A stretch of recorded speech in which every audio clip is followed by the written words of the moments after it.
Bismillahirrahmanirrahim. Bienvenue à vous sur cette chaîne YouTube où nous allons entamer notre premier appel concernant la thématique de la spiritualité. Aujourd'hui, la parole qu'on va utiliser concernant notre thématique sur la spiritualité islamique, c'est la parole de Abu Hamid al-Ghazali, qui est le célèbre auteur du livre La révification des sciences religieuses. Donc cette parole, je l'ai intitulée Les voyageurs spirituels. En effet, Abu Hamid al-Ghazali dit que les gens dans ce monde sont des voyageurs. Leur lieu de départ est le berceau, et la tombe est leur lieu de destination. Leur lieu de résidence finale, c'est le paradis ou l'enfer. Les années de leur vie représentent la distance de leur voyage. Leurs mois, leurs jours sont leurs pas. Les bonnes actions sont leurs marchandises. Leur temps, c'est la tête de leur argent. Leurs désirs sont des obstacles de la route de leur chemin. Leur gain, leur bénéfice, c'est réussir à rencontrer Allah dans la maison de la paix. Et leur perte, leur déficit, c'est le fait qu'ils s'éloignent d'Allah Ta'ala. Donc on voit que l'imam al-Ghazali, dans son exhortation, dans cette parole spirituelle, il compare les gens comme des voyageurs. Ceci nous fait penser au hadith où le prophète sallallahu alayhi wa sallam a dit à Abdullah ibn Omar qu'il devait être dans ce monde comme un étranger ou un passant ou un voyageur. Donc on voit que l'imam Abu Hamid al-Ghazali, il nous exhorte, il a comme objectif dans son exhortation qu'on considère ce monde comme un voyage. À partir du moment où on considère ce monde comme une étape de notre vie, où on se met dans un état d'esprit que nous sommes des voyageurs, cela implique que nous n'allons pas prendre ce monde comme un lieu de résidence finale. On va prendre ce monde comme un pont, comme un lieu où on ne va pas rester toute notre vie. En effet, celui qui voyage, celui qui va dans un lieu, il sait que à un moment donné, son voyage va prendre fin et qu'il va revenir vers son lieu de résidence habituel. Donc c'est dans cet état d'esprit que le croyant qui croit au paradis, qui croit en l'enfer, doit être dans ce monde. C'est-à-dire que c'est un voyageur, qu'il est en train de voyager. Et que son lieu de départ, c'est le berceau. Donc le berceau, c'est le lieu caractéristique de notre naissance. Et notre lieu de destination, c'est la tombe.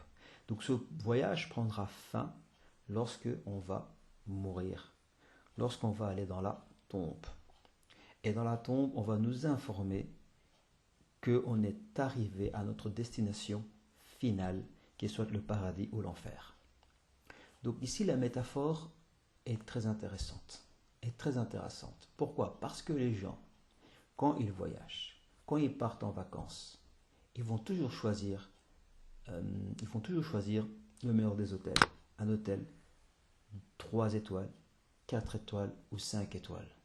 Ils vont toujours choisir le meilleur des endroits.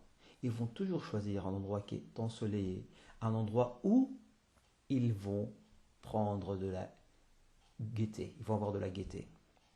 Donc pareil, le voyageur spirituel, le voyageur musulman spirituel, c'est celui qui a décidé où il va aller en voyage. C'est soit le paradis ou soit l'enfer. Tout comme celui qui voyage, qui part en vacances, il décide à l'endroit où il va partir. Et c'est insensé, c'est irrationnel que quelqu'un te dit « je pars en vacances et je vais dormir dans la rue ». On va dire, oui, mais ce n'est pas des vacances. C'est insensé que quelqu'un te dise, je pars en vacances dans un pays où il y a eu la guerre. On va dire, mais tu pars pas en vacances. En général, les gens, quand ils choisissent de partir en vacances, ils partent toujours dans le meilleur des endroits. Et nous, musulmans, nous croyons doit avoir cet état d'esprit. Dans notre voyage spirituel, on doit choisir le meilleur des endroits. Et le meilleur des endroits, c'est le paradis. Et puis l'imam Ghazali, il dit que les années de sa vie de ce voyageur représentent la distance de ce voyage. Notre voyage peut durer, notre voyage, quand on part en vacances, peut durer 1 jour, 2 jours, 3 jours. Mais notre voyage spirituel, ça dure en années. Ça dure en années. Ça peut prendre 50 ans, ça peut prendre 60 ans, ça peut prendre 80 ans. Donc, nos années de notre vie représentent la distance de notre voyage spirituel qui va soit nous mener vers l'enfer, soit qu'Allah nous en protège, soit vers le paradis qu'Allah nous l'accorde. Après, il dit, ces mois, ces jours sont ces pas. Donc, chaque mois qui passe, chaque jour qui passe, chaque année qui passe, nous avance un peu plus vers la mort, nous avance un peu plus vers la fin de ce voyage dont on ne connaît pas quand est-ce que ça va se terminer. C'est pour cela qu'il faut, chaque jour qui passe, il faut en profiter pour faire des bonnes actions.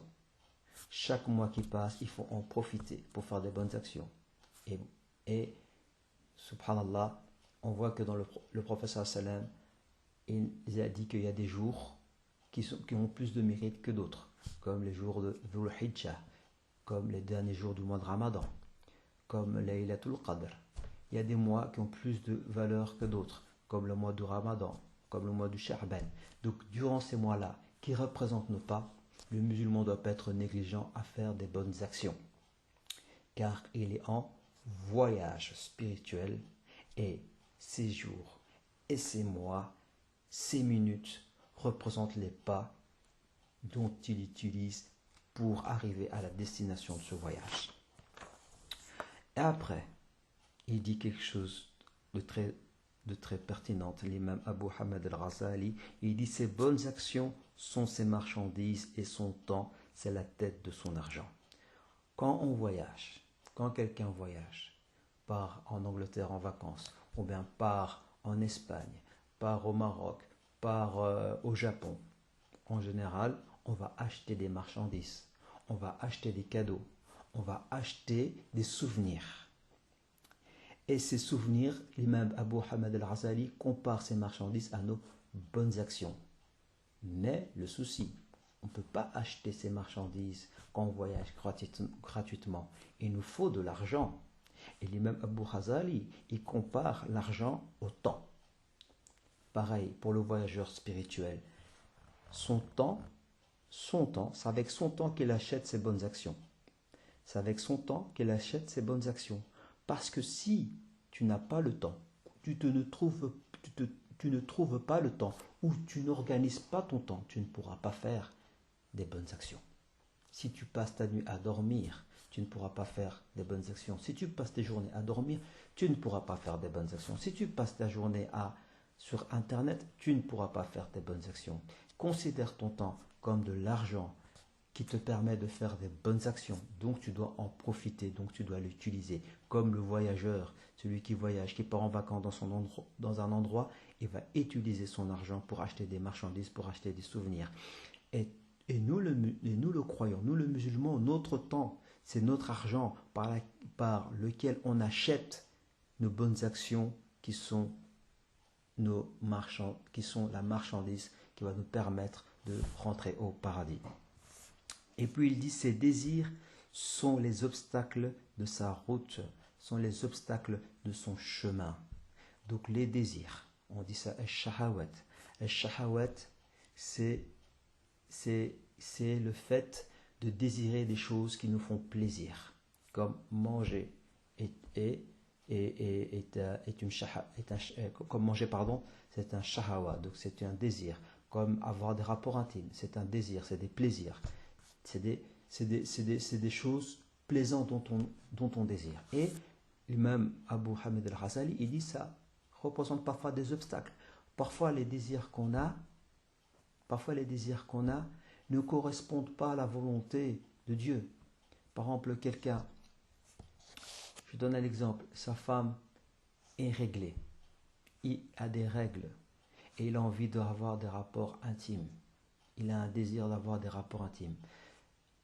À ce moment-là, le fait d'avoir des rapports intimes peut devenir un obstacle vers son voyage spirituel qui le mène vers le paradis, puisque avoir des rapports intimes en étant avec son épouse qui est réglée est un péché. Et en succombant à ce péché, qu'est-ce qui peut se passer? Mais tu ne vas pas atteindre ta destination finale qui est le paradis. Parfois, la personne, elle n'a pas envie de prier, car elle est absorbée par Internet, elle est absorbée par une émission qu'elle est en train de regarder. Voilà, à ce moment-là, il y a un désir qui devient un obstacle pour avoir le paradis. Parfois une personne est en colère contre une autre. Elle vient de se disputer et elle a envie de faire la médisance, elle a envie d'insulter cette personne. Ce désir d'insulter, de faire la médisance, qui va lui procurer du plaisir, devient un obstacle. Pourquoi c'est un obstacle? Car la médisance est une voie qui ne mène pas au paradis. Donc, dans ce voyage spirituel, on aura des obstacles. Et il sera important d'apprendre à franchir ces obstacles pour que ça ne soit pas un frein, à l'arrivée de notre destination. Ensuite, l'imam Abu Hamid al-Ghazali, il dit que son gain, ses bénéfices, c'est réussir à rencontrer Allah dans la maison de la paix. Donc les bénéfices de ton marchandise, comment tu sauras que tu as réussi à avoir une bonne marchandise de tes vacances? Comment tu auras réussi à savoir que tu as réussi ton voyage spirituel? C'est lorsque tu vas rencontrer Allah. Et sa perte, son déficit, c'est le fait qu'il s'est éloigné d'Allah. Comment est-ce qu'il saura que son argent, qui représentait son temps, lui a pas profité, que son investissement de son temps, qui représentait son argent spirituel, ne l'a pas aidé? Il a fait des pertes. Comment il va savoir ça? C'est lorsqu'il va s'éloigner d'Allah. Donc, ton temps, qui représente ton argent, te rapporte un bénéfice lorsqu'il te rapproche d'Allah, te rapporte des pertes, des gains, des déficits lorsque ça t'éloigne d'Allah. On va terminer par ce rappel spirituel de Abu Hamid al-Ghazali, qu'Allah fasse qu'on puisse le mettre en pratique et nous donne une bonne vie et une bonne fin et prolonge notre vie dans les bonnes actions. Assalamu alaikum.